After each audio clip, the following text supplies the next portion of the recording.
ah edibdi, yanar cəhənnəmdə ziyanın içində. Arxayın çox danışma, bilmək olmaz. Öldü kim qala qırqazanın içində.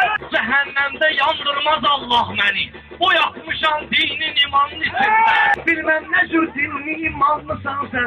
Bilim kadar sanıldı yalanın içinde.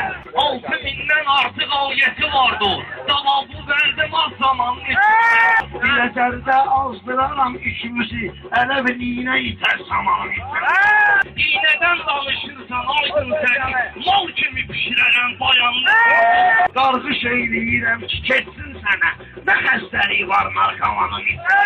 Rast ki belə qargış edirsən mənə, ömür sürəsən ahı fəqanın içində.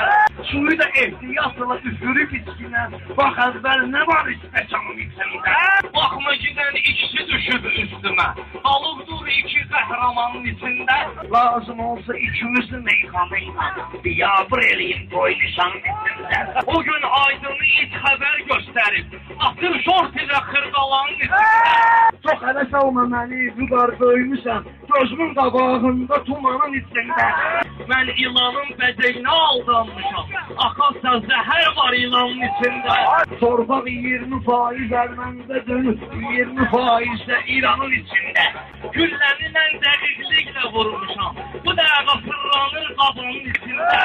Dükanların hamısını qopardı batma, ola bilər gül olar dükanın içində.